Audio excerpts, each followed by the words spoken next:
메타플랜 얘기를 좀 해드릴게요. 일본의 뭐 그 새로운 그 회사죠. 그 무지하게 비트코인을 많이 모으는 회사입니다. 뭐 마이크로 스트레이티지를 모방한다거나 할까요? 그런 회사가 비트코인을 드디어 엘살바도르를 추월했다고 할까요? 일본의 상장사인 메타플래닛이 비트코인을 자산으로 본격 편입하면서 엄청나게 또 많이 모으고 있습니다. 또 한 번 시장의 주목을 받고 있는데요. 메타플래닛이 이제 현지 시간으로 오늘 저녁에 이제 어제 저녁이죠. 자사의 공식 X를 통해서 비트코인을 1241개를 추가 매입했다고 밝혔습니다. 이에 따라서 회사가 이제 보유 중인 총 비트코인은 6,796개로 이제 비트코인을 확대했다고 했습니다. 사실 이번 발표에 눈길을 끄는 건 메타플래닛 CEO인 사이먼 게로비치의 코멘트였습니다. 그 사람이 이제 뭐라고 그랬냐면 메타플래닛은 엘살바도르보다 이제 더 많은 비트코인을 보유하고 있다라고 밝혔는데요. 사실 국가 단위로 비트코인을 보유하고 있는 비트코인 국가로 선언한 엘살바도르보다 더 많다라고 이제 기업이 밝힌 건 사실 되게 이례적이라고 할 수 있을 것 같아요. 이제 이 기업 수량이 더 많다라고 하는 점은 상징적 의미가 적지 않다라고 할 수 있을 것 같습니다. 그래서 메타플래닛은 이제 지난해부터 이제 주요 자산으로 이제 편입하기 시작했는데 이게 이제 일본 최초로 상장사로서 이제 마이크로 스트래티지 같은 약간 이런 중심 기업으로 이제 하기 시작했는데 새로운 모델이 아닌가라는 생각이 듭니다.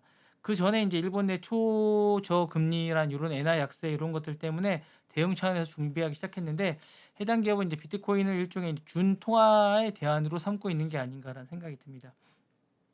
업계에서는 이제 메타플래닛이 이제 비트코인을 단기적인 가격 경쟁성보다는 장기적으로 어떤 자산 보존의 자산 가치로 방점을 찍고 있다는 점에서 타 기업이나 기관들이나 이런 것에서 행동에 적지 않은 영향을 줄 것으로 분석하고 있습니다.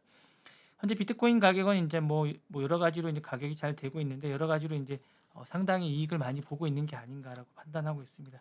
이처럼 일본의 상장사가 이제 국가보다 더 많은 걸 가지고 있는 현상에 대해서 이제 투자 차원을 넘어서 글로벌 변화 속에서 어떤 변화를 가지고 있을지라고 이제 하고 있습니다. 이런 변화 속에서 이제 이런 것들을 갖고 있다는 점에서 이제 상당히 충격을 주지 않을까라는 생각이 들고요. 기업이 국책 수준에서 비트코인을 보유한다는 점에서 기존 질서에 대한 어떤 도전으로 비춰질 수 있을 것 같은 생각도 듭니다. 국가보다 많은 보유량을 갖고 있는 게 과연 정당한지에 대한 의문도 좀 들고요. 재무 건전성이나 주주 리스크도 좀 있지 않을까라는 생각도 듭니다. 비트코인 사실은 변동성을 많이 가진 자산인데 이제 이걸 현금 자산처럼 대거 편입한 메타플래닛의 어쨌든 전략이 과연 옳은 것인가라는 생각이 있지만 최근에 비트코인 어쨌든 알트코인보다는 약간 뭐 건전성이 있으니까 이런 측면에서는 잘 괜찮지 않을까라는 생각이고요. 사실상 비트코인 ETF 기업이 아닐까라는 생각도 듭니다. 시장 일각에서는 메타플래닛이 사실은 실물 기반의 비트코인 ETF처럼 작동한다는 말이 나오는데 이는 이제 본업보다는 암호 자산의 가치 상승에 따라서 투자 성과가 연동되는 약간 구조가 아닌가라는 생각이 들어서 사실 이런 기업이 아닐까라는 생각도 듭니다. 이런 부분에서 이제 이게 왜 중요한지에 대한 판단 좀 해볼 필요가 좀 있을 것 같은데요. 일본 기업이 통화 리스크에 대한 모델을 제시했다는 점에서 의미가 좀 있을 것 같아요. 그래서 엔화 약세와 이제 초저 금리의 환경에 따라서 일본 기업 입장에서는 비트코인을 보유 자산으로 이제 편입하는 메타플래닛의 전략이 새로운 대안으로 떠오르고 있는 게 아닌가라는 생각이 들고요. 이거는 엔화의 어떤 비트코인이라는 자본 흐름이 전환점이 될 수 있을 것 같은 그런 생각이 듭니다. 그리고 전통적으로 기업의 유동성 자산이 어떤 현금의 채권이나 달러에 집중됐지만 비트코인을 중심으로 포트폴리오를 이제 구성하는 사례가 점점 늘고 있다라는 판단도 듭니다. 사실 이게 이제 기업의 재무 전략의 근본적인 패러다임의 변화를 상징하기도 합니다. 마지막으로 이제 비트코인의 제도권 자산의 촉진의 가능성도 좀 있을 것 같은 생각도 듭니다.